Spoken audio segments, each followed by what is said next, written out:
They say revenge is a dish best served cold. But let me tell you, mine was served at exactly 98.6 degrees, the temperature of my ex-husband's blood when it finally ran cold with realization. I'll never forget the look on Derek's face when he stood in our kitchen, the kitchen where we'd shared 15 years of breakfasts, arguments, and mundane conversations about whose turn it was to take out the trash, and told me he'd found his true love. Not even real love, but true love, as if what we had for a decade and a half was just practice. I laughed. God, I laughed so hard I nearly dropped my coffee mug, the one that said "World's Okayest Wife," a gag gift from our last anniversary that suddenly felt prophetic. And then I did something that would change everything. I called my assistant. But before I tell you what happened next, let me know. Where are you watching from? Drop your city or state in the comments below. And if you love a good revenge story with twists you'll never see coming, hit that subscribe button and turn on notifications. Trust me, you won't want to miss where this goes. Now let me back up. It was a Tuesday. I remember because Tuesdays were when Derek usually worked late at his architecture firm. Or so he said. I'd just gotten home from my own office. I run a luxury event planning company, the kind that handles million-dollar weddings and corporate galas for Fortune 500 companies. I was tired, my feet hurt from wearing heels for 12 hours straight, and all I wanted was a glass of wine and maybe an episode of something mindless on Netflix. Derek was already home. That should have been my first clue. He was sitting at the kitchen island, still in his work clothes, but his tie was loosened and he had that look. You know the one. The look men get when they're about to blow up your entire life, and somehow want you to thank them for their honesty. Miranda, we need to talk, he said. For words. For simple words that have preceded every major disaster in the history of relationships. I set down my bag and poured that glass of wine I'd been craving, making him wait. If he was going to ruin my Tuesday, I was at least going to be properly medicated for it. Okay, I said, leaning against the counter. Talk. He took a deep breath, the kind you take before jumping off a cliff. I've been doing a lot of thinking about us, about our marriage, and I think we've grown apart. I took a sip of wine. Grown apart. That's an interesting way to put it, considering we had sex 3 days ago, and you told me you loved me this morning. He flinched. Good. I did love you. I do love you. But I'm not in love with you anymore. There's a difference. Ah, yes. The difference. Please, enlighten me about the difference, Derek. That's when he dropped the bomb. Ife met someone. Her name is Amber. She makes me feel alive again, Miranda. She makes me feel like the man I was always meant to be. What we have, he gestured between us. It's comfortable. It's safe. But it's not passion. It's not true love. Amber. Of course her name was Amber. Probably 25 years old, blonde. Worked as a yoga instructor or a social media influencer or both. I could see her in my mind already, posting sunrise photos with captions about gratitude and green smoothies. The laugh started in my chest, bubbling up like champagne fizz. It came out before I could stop it, a genuine, full-throated laugh that echoed through our designer kitchen. Derek's face went from nervous to confused to offended in rapid succession. Are you laughing? I'm trying to have a serious conversation about our marriage, and you're laughing? I wiped my eyes, the laugh subsiding into giggles. Oh, Derek. I'm sorry, I really am. It's just true love? At 43 years old? After 15 years of marriage? You're having a midlife crisis so textbook, I could use it in a college psychology course. His jaw tightened. This isn't a midlife crisis. This is me finally being honest about what I want. And what you want is Amber. Yes. How old is she? A pause. 28. I laughed again. I couldn't help it. Of course she is. But here's what Derek didn't know. What he couldn't have known because he'd been too busy playing the role of devoted husband while clearly auditioning for the part of cliché divorced dad. I wasn't just laughing because the situation was absurd. I was laughing because I'd been 3 steps ahead of him for 6 months. You see, Derek thought he was so clever, so discreet. But what he forgot was that I plan events for a living. My entire career is built on noticing details, tracking schedules, and managing logistics. Did he really think I wouldn't notice the late nights that became more frequent? The new cologne? The way he started going to the gym at 5:30 a.m.? The phone he suddenly kept face down on every surface? Please. I set down my wine glass and picked up my phone. Well, Derek, I appreciate your honesty. I really do. Give me just 1 second. I scrolled through my contacts and hit dial. It rang twice. Miranda? The voice on the other end was professional, crisp. Is everything all right? Hi, James. Yes, everything's fine. I just need you to execute Plan B. Can you do that for me? Plan B? Derek interrupted, his brow furrowing. What's Plan B? Who's James? I held up one finger, silencing him. On the phone, James responded, Consider it done. I'll have everything ready within the hour. You're the best. Thank you, James. I hung up. Derek was staring at me like I'd just spoken in tongues. Miranda, what the hell is going on? Who is James? James? Oh, he's my assistant. Well, technically, he's a partner at Henderson and Associates. They're a law firm. You might know them, they handle high-profile divorces. James and I went to college together. We've stayed close over the years. The color drained from Derek's face. Your assistant is a divorce attorney? Mm-hmm. I took another sip of wine, savoring both the Pinot Noir and the moment. You see, Derek, here's the thing. I noticed your affair about 6 months ago. The signs were painfully obvious. So I did what any smart woman would do, I prepared. You knew. Of course I knew. I'm not an idiot. I started counting on my fingers.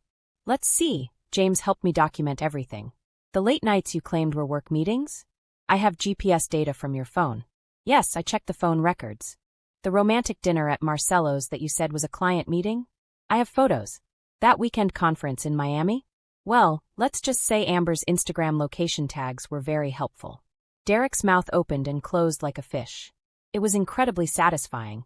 But more importantly, I continued, I spent the last 6 months making sure every single asset we have is properly accounted for. The investment accounts, the properties, the business holdings. I also had our company evaluated. You know, the one we supposedly built together, even though I did 80% of the actual work while you schmoozed clients. You can't. Can't what? Protect myself? Prepare for the inevitable? Oh, Derek, I absolutely can. And I did. I walked to the living room, grabbed the folder I'd hidden behind some decorative books on the shelf, and tossed it on the counter in front of him. You'll find divorce papers in there. I've already signed them. James has been very thorough. You'll see that per our prenuptial agreement, the one you insisted on, ironically, I'm entitled to exactly half of everything accumulated during our marriage. That includes the house, which has appreciated nicely in the last 15 years. Derek opened the folder, his hands shaking. Prenup? We didn't have a prenup. Actually, we did. You insisted on it. Don't you remember? You were so worried about protecting your assets when we got married. You came from family money, after all. It seemed smart at the time. I smiled. What you didn't anticipate was that I'd end up making significantly more money than you over the course of our marriage. His face went from pale to red. This is insane. You're being vindictive. Vindictive? No, sweetheart. Vindictive would be telling Amber about the erectile dysfunction medication in your nightstand. Vindictive would be letting your partners at the firm know about the little accounting irregularities I noticed in your expense reports. Nothing illegal, probably, but certainly worth investigating. Vindictive would be sending screenshots of your text messages to your mother, who still thinks you walk on water. I leaned forward. I'm not being vindictive, Derek. I'm being fair. You want a divorce? You got it. But you don't get to blow up 15 years of my life and walk away whistling. You don't get to make me the villain in your little midlife crisis story. And you definitely don't get to take what I've built and hand it over to Amber, the yoga instructor. She's not a yoga instructor, Derek muttered. She's a pharmaceutical sales rep. Oh, even better. She probably sold you the Viagra. That's when he slammed his fist on the counter. You know what, Miranda? This is exactly why I fell out of love with you. You're cold. You're calculating. Everything is a transaction with you. I felt that familiar pang. The one that reminded me that underneath all the preparation and protection, there was still a human heart that he was breaking. But I didn't let him see it. You want to know what's cold, Derek? Spending 15 years building a life with someone, supporting their career, managing their household, being their partner in every sense of the word, and then having them tell you it was all just comfortable. That you were just the practice round before they found their true love. I grabbed my phone again. But here's what you don't know about me being calculating. Remember that charity gala I planned last year? The one for the Children's Medical Foundation. What does that have to do with anything? That's where I met Andrew. Derek's eyes narrowed. Who the hell is Andrew? Dr. Andrew Sullivan. Pediatric neurosurgeon. Brilliant, kind, actually available emotionally. Novel concept, right? We hit it off immediately. Started having coffee. Then dinner. We've been spending time together for about 4 months now. The lie came out so smoothly, I almost believed it myself. But here's the thing, it wasn't entirely a lie. There was an Andrew. We had gone to coffee. Several times. We'd talked about taking things further, but I'd told him I needed to sort out my marriage first. I'd been sorting it out, all right. Derek's face went through several shades of purple. You're telling me you've been having an affair? No, Derek. I'm telling you I've been having coffee with a nice man who makes me laugh and actually listens when I talk about my day. You've been having an affair. There's a difference. Though to be honest, I was waiting for you to ask for a divorce so I could explore things with Andrew guilt-free. This was the part of the plan I'd rehearsed with James over several bottles of wine. The best defense is a good offense, he'd said. Make him think he wasn't the only one moving on. Make him question whether he had the moral high ground. So you used me, Derek said, his voice low and angry. You stayed in this marriage while emotionally checking out, planning your exit strategy, and shopping for my replacement. Is that what you think you were doing with Amber? Because from where I'm standing, that's exactly what it looks like. That's different. I didn't plan this. It just happened. Amber and I, it's real. It's genuine. Oh, sweetie. It's dopamine. It's the thrill of sneaking around, of feeling desired, of pretending you're not a middle-aged man with high cholesterol and a receding hairline. Give it a year. You'll realize Amber is just another human being with flaws and quirks and annoying habits. And by then you'll have traded in a partner who actually knew you for a fantasy that couldn't survive reality. I grabbed my purse and keys. I'm going to a hotel tonight. You can stay here and pack your things. Per the papers, you have 30 days to find alternative housing. The mortgage is in my name, by the way. Funny how things work out. Where are you going? None of your business. But if you must know, I have a standing reservation at the Sterling, the hotel downtown. They know me well there. I've planned dozens of events in their ballrooms. I headed for the door, then paused. Oh, and Derek? You should know that Amber's married. He froze. What? Amber Fisher, pharmaceutical sales rep for Midwest Biopharm. Married to Robert Fisher, accountant, for 3 years. No kids yet, but they just bought a house in Oakmont. I found that out about 3 months ago. Did she forget to mention that part during your declarations of true love? The look on his face was worth every penny I'd paid for the private investigator. I left him standing in our kitchen, the divorce papers scattered across the counter, his face a mask of confusion and dawning horror. As I drove to the Sterling, my hands were shaking on the wheel. The adrenaline was wearing off, and reality was setting in. 15 years. Over. Just like that. But you know what? I'd been mourning this marriage for 6 months. I'd cried my tears, raged at the unfairness, questioned what I'd done wrong, wondered if I was enough. I'd already done the grief work. Tonight was just the closing ceremony. The next 3 weeks were a blur of legal meetings, property valuations, and awkward logistics about who got what kitchen appliance. Derek tried to fight the divorce terms at first, claiming I'd been unfaithful, that I'd manipulated him. But James shut that down quickly. There was no evidence of infidelity on my part because, despite what I'd implied, Andrew and I really had just been having coffee. Derek, on the other hand, had left a digital trail a mile wide. The real kicker came when his firm found out about his affair with Amber. Turns out, she was a sales rep they worked with regularly, and company policy had very strict rules about relationships that could create conflicts of interest. Derek didn't get fired, but he did get passed over for the partnership he'd been gunning for. He blamed me, of course. Sent me long text messages about how I'd ruined his life, destroyed his future, poisoned his professional reputation.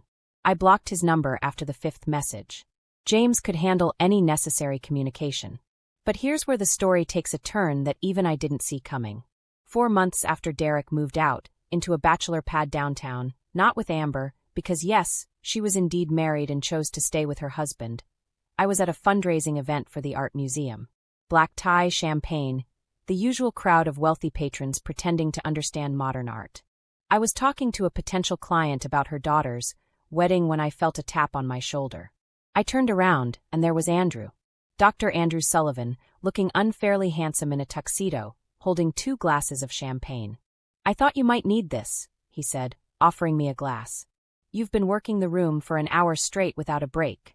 I accepted the champagne gratefully. How did you? Have you been watching me? In the least creepy way possible, yes. I saw you come in and thought I'd wait for the right moment. He smiled, and it was the kind of smile that reached his eyes, the kind that made me remember what genuine warmth felt like. I heard about your divorce. I'm sorry. Don't be. Best decision I've made in years. Good. Because I've been wanting to ask you something for months now, but I didn't want to be inappropriate while you were still married. He set down his champagne glass and took my free hand. Miranda Thompson, would you like to have dinner with me? Not coffee. Not a quick lunch between meetings. An actual, proper dinner where we dress up and talk for hours and maybe even order dessert. I felt something stir in my chest, something that had been dormant for so long, I'd almost forgotten it existed. Hope maybe. Or possibility. I would like that very much, I said. And that's how it started. Slowly at first. Dinners that turned into weekend brunches that turned into concert tickets and art gallery openings, and lazy Sunday mornings reading the newspaper together. Andrew was everything Derek wasn't: present, engaged, genuinely interested in my work and my thoughts and my dreams. He asked questions and actually listened to the answers. He remembered small details, like how I took my coffee and which grocery store I preferred, and that I hated roses but loved peonies. 6 months after our first official date, Andrew asked me to move in with him. I said yes. But the real revenge, the sweetest part of this entire story, came almost a year after Derek moved out. I was at my office going over seating charts for a wedding when my assistant, my actual assistant, not James the lawyer, buzzed me. Miranda? There's a Derek Thompson here to see you. He says it's urgent. I hadn't seen Derek in person since the divorce was finalized. All our communication had gone through lawyers. What could possibly be urgent? Send him in, I said, steeling myself. Derek walked into my office, and I barely recognized him. He'd lost weight, not in a healthy way, but in an I've been living on takeout and existential dread way. His hair was grayer. He had circles under his eyes. His suit, once immaculate, looked like it needed a good pressing. Miranda, he said. Thank you for seeing me. You said it was urgent. What do you want, Derek? He sat down without being invited, which annoyed me, but I let it slide. I wanted to apologize. To tell you that you were right. About everything. I set down my pen. I'm listening. Amber left her husband. Did you know that? About 3 months after you and I split, she left Robert. She told me it was because of us, because she couldn't deny what we had anymore. So I took her in. I thought. He laughed, but it was a hollow sound. I thought it was the beginning of our real life together. Our true love story. Let me guess, I said. Reality set in? She's 28 years old, Miranda. Do you know what 28-year-olds want? They want to go out every night. They want to post everything on social media. They want constant validation and excitement and adventure. I tried. God, I tried. But I'm tired. I work long hours. I like quiet evenings at home. He trailed off, and when he looked at me, there were tears in his eyes. I liked what we had. The comfort. The routine. The partnership. I threw away 15 years of real love chasing some fantasy, and now I've lost everything. I waited, letting the silence stretch. She left me last month, Derek continued. Said I was boring. That I didn't get her. She's dating a personal trainer now. 25 years old. They're Instagram official. The bitterness in his voice was palpable. Derek, I said slowly, why are you telling me this? Because I was hoping. He leaned forward. I was hoping maybe we could talk. Maybe try again. We were good together, Miranda. We had something real. I know I screwed up, but people make mistakes. We could go to counseling, work on things, rebuild. Stop. I held up my hand. Just stop. I stood up and walked to the window, looking out at the city skyline. Behind me, I could hear Derek breathing, waiting. Derek, do you know what the last year has taught me? It's taught me that I spent 15 years of my life making myself smaller, so you could feel bigger. I managed your schedule, your social life, your career advancement. I made sure your mother got birthday cards and your suits went to the dry cleaner and your favorite meals were on the table. I built my business around your needs, turned down opportunities because they conflicted with your timeline. I turned to face him. And you know what? I didn't even realize I was doing it until you left. Until I suddenly had all this space, mental space, emotional space, physical space. And I could finally breathe. I could finally figure out who Miranda was when she wasn't being Derek's wife. I know I took you for granted, he said. But I see that now. I could be different. We could be different. You're not hearing me. I don't want different with you. I don't want anything with you. What we had wasn't real love, Derek. You were right about that. But you were wrong about where to find it. I walked back to my desk, opened a drawer, and pulled out a small box.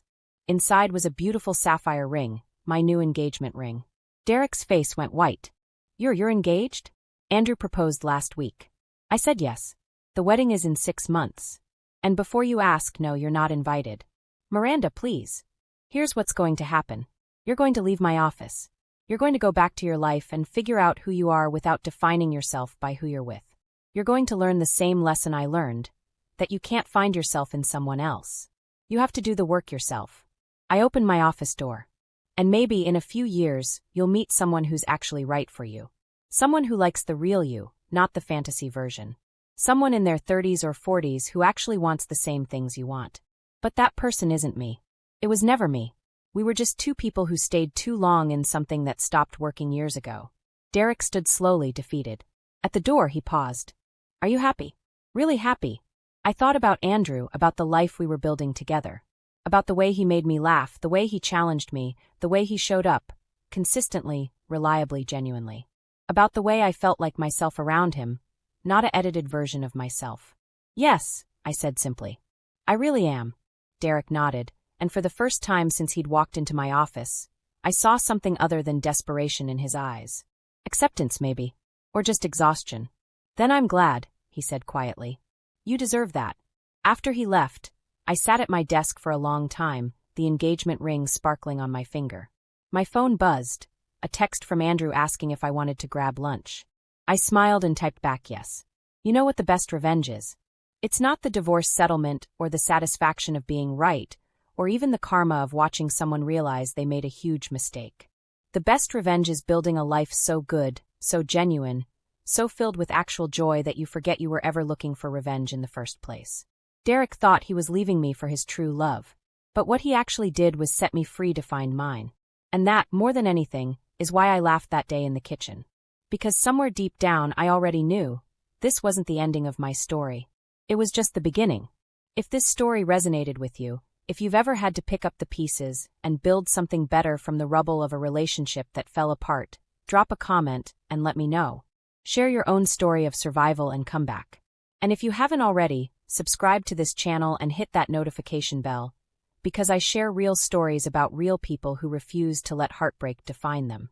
Remember, the best revenge isn't getting even. It's living well.